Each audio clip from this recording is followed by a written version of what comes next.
10 questions for you, so I want to make sure I get to each one. Some of them came from folks here. They're all important.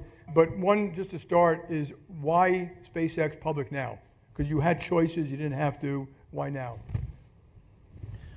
Yeah, I've been asked for many years about taking SpaceX public. So it's probably been, I don't know, almost 10 years that people have been suggesting to me that I should take SpaceX public.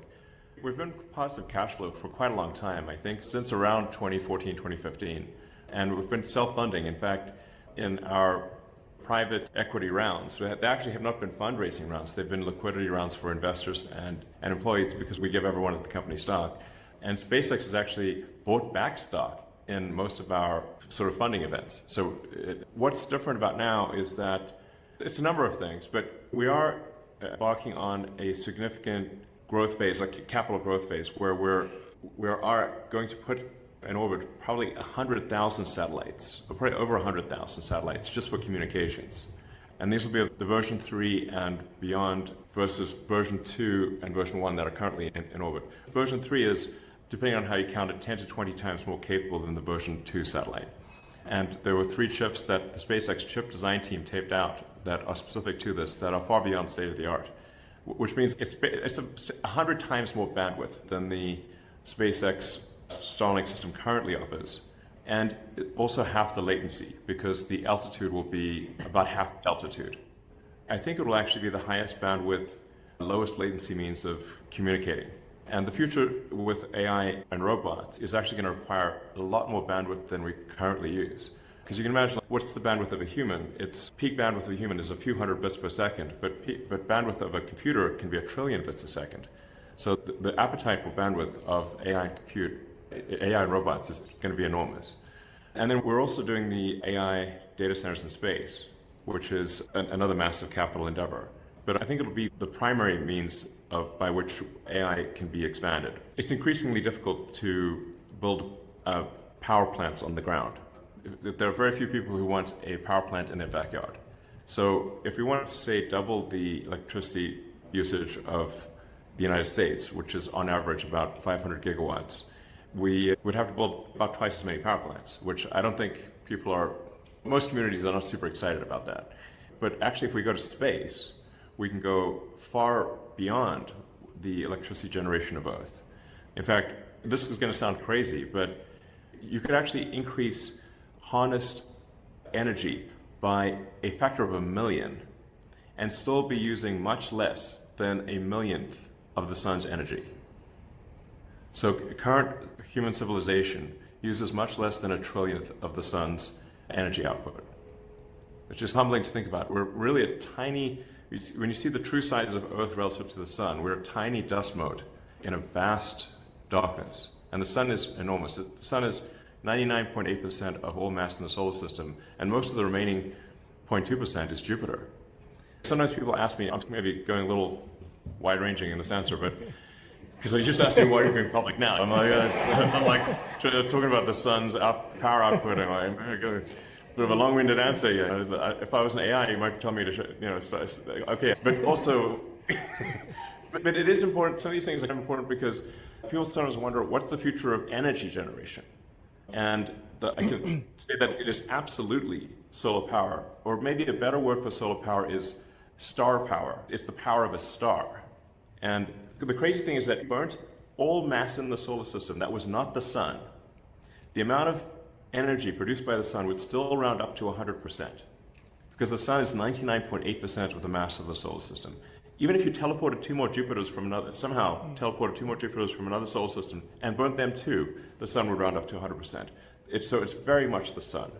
And you can scale to 1 million times Earth's economy in space in terms of harnessed power, which is a good proxy for economic output, and still be much less than 1 millionth of the sun's energy, which is humbling, really, to think about how tiny we are. And this is just one star among many. So I guess the TL, it would be, we're embarking on a massive new growth phase, and we need capital for that. Okay, number 2. Another thing is the revenue, I also feel pretty good about the revenue projections. Meaning like before, revenue was a little unstable. but now I feel like the revenue's like much more predictable. Yeah. Yeah, I always learn listening to you, I guarantee you. So, I mean, people hear about multi-planetary species, travel to space, one of the most exciting ideas in human history. Can you explain the bridge that you speak about? I've heard you talk about from the Earth to the Moon to Mars. Yeah. Yeah, so you don't necessarily have to go through the moon to get to Mars. I just think that we can build a self-growing city on the moon faster than we could do so on Mars. And there's also the potential, if you say you want to scale far beyond what you can do from Earth, is that because the moon has no atmosphere and about 1/6 Earth's gravity, you can use an electromagnetic accelerator, a railgun or mass driver. Basically, you don't need to use rockets to do AI data centers into deep space from the moon. You can literally just shoot them like a railgun type of thing. And you can manufacture the solar and the radiators, solar-powered radiators on the moon from moon materials. That would allow scaling potentially to beyond 1,000 terawatts a year, which is a truly staggering number. Like I think we can do probably somewhere around 1 terawatt per year of AI space compute from Earth. But we can do 1,000 terawatts or more from the moon. And like I said, we can also make a moon base. And I think it would be pretty cool if you could vacation on the moon. Yeah, that would be the most epic vacation. Not everybody wants to go to the moon, but I think a lot of people do. I think it would be pretty amazing to obviously provided you could do so safely and come back safely and everything. But I think that will be possible in the future. And then Mars is another step beyond that. Mars is a whole planet, and with gravity much closer to that of Earth, and it has an atmosphere, albeit it's an atmosphere. And if you warm up Mars, you could one day make Mars like Earth, meaning with liquid oceans and life, and where you could walk outside without a spacesuit type of thing. So I call Mars a fixer-upper of a planet, but it's got a lot of potential. I mean, let me go to number 3, but I never ever thought you'd be in the hospitality business. Yeah, absolutely. What? We should have moon hotels, don't you think? Yeah. Musk hotels, like. It could be other. Actually, you think of us more like we're kind of like the Union Pacific. When they built the Union Pacific back in the day, people thought they were crazy because, like, why are you trying to carry all this cargo and people to California? No one's there. But now California is the biggest state in the country. Yeah. Not for long, but yeah. Admittedly, it's self-defeating. Yeah. Yes. So Starship, you built it, an unbelievable ship. I think it's already had 12 flights, I read. But obviously, technically, it's just hard to do. What are some of the breakthroughs you had that people should know about that they don't know about? Our webcasts are very good, so I recommend anyone who wants, if they want to learn about Starship, the SpaceX website or any of the Starship live casts are a great way to learn about it. But the fundamental breakthrough of Starship is that it will be the first orbital rocket that is fully reusable. So this might sound like an obvious thing, but because in every other mode of transport, whether that's aircraft, cars, bicycles, horses, you name it, ships, these are all, we take it for granted that they are reusable. An aircraft journey would be very expensive if you had to throw the plane away every time. And that's how rockets have been in the past. But it's very difficult from a technology standpoint to achieve full reusability for a rocket. We've got part of the way there with Falcon 9, but we'll get all the way there with Starship. And once you achieve full reusability, then it's simply the cost of access to orbit is just the cost of propellant, because now you can reuse all aspects of the vehicle. And the propellant we used for Starship is liquid oxygen and liquid methane, which is the cheapest propellant you could possibly get. We can just literally get oxygen from the air and methane from natural gas.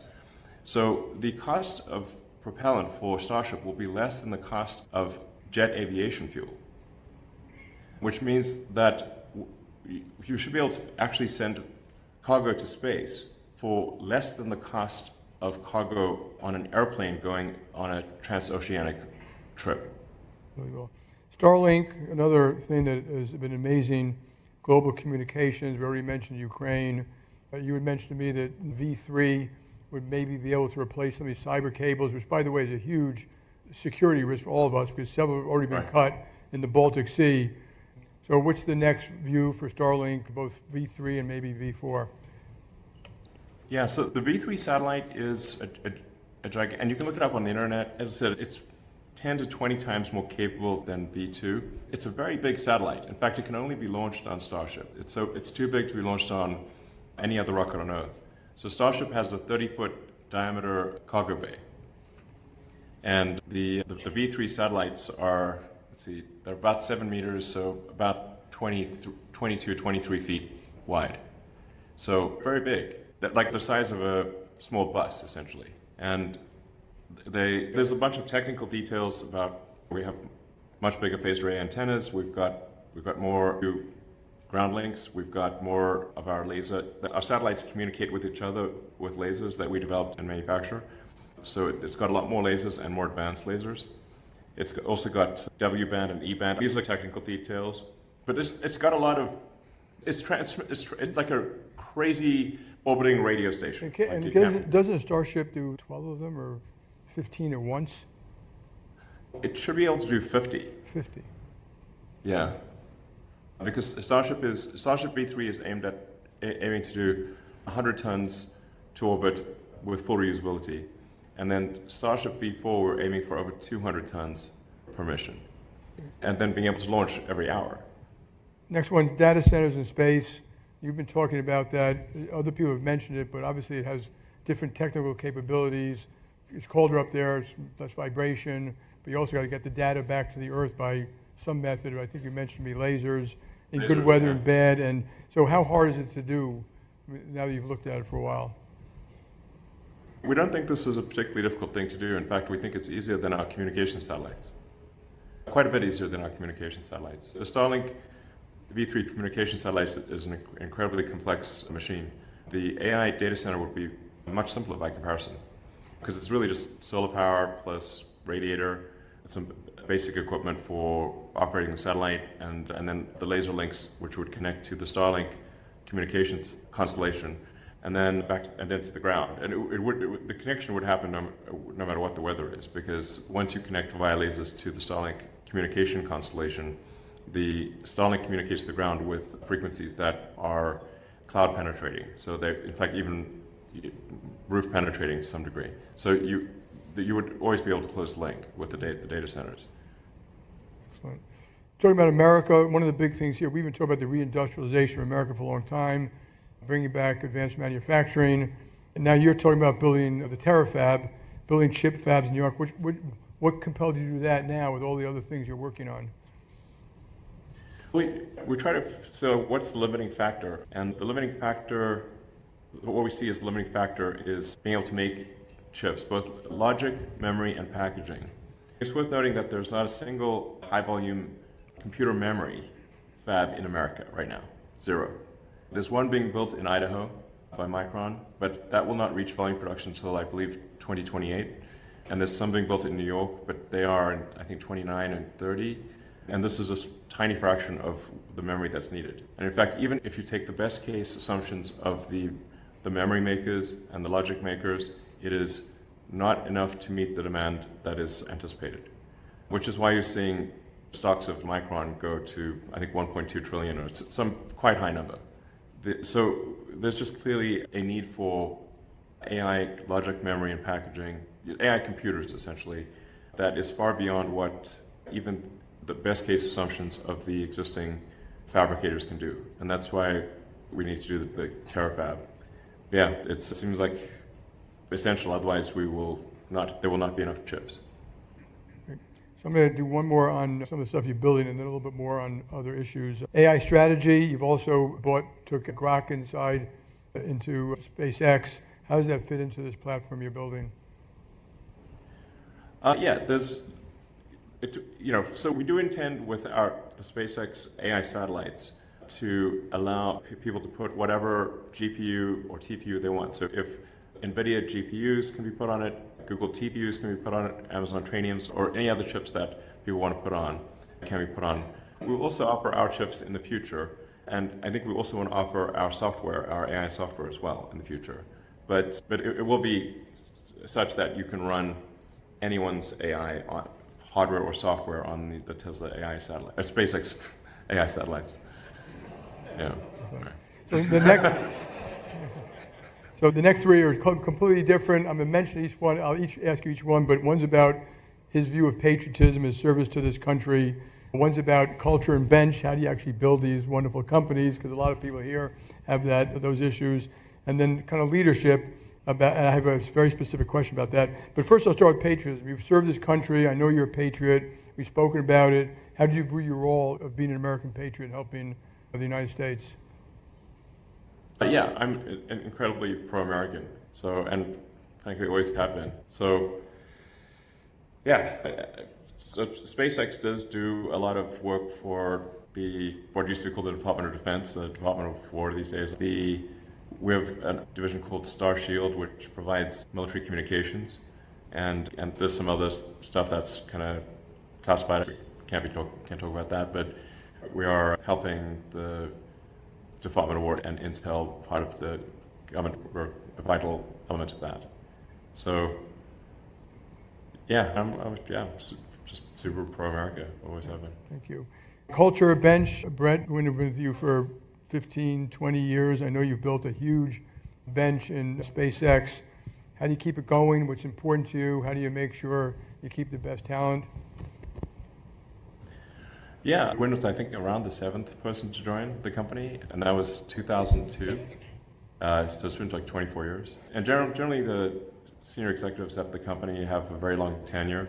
I think Brent Johnson's been CFO for 15 years. And yeah, I think because people really believe in the mission, I think they want to stay and they want to keep building it. Like, we want to make humanity a space-faring civilization.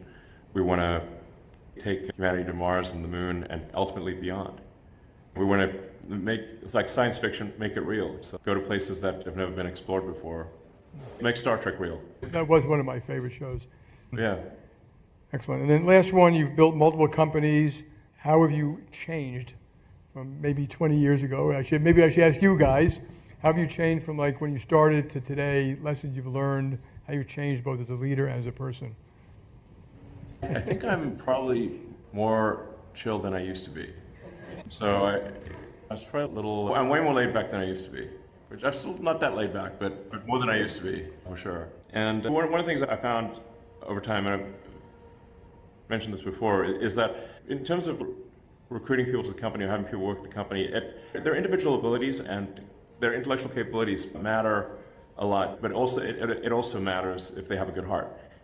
It's not just about whether somebody has a certain IQ or whatever, but just are they a good person? That matters a lot. I don't know, I guess I've learned a lot, although I feel like I still have a lot to learn and make a lot of mistakes. But I think maybe the future AI will say, not bad for a human.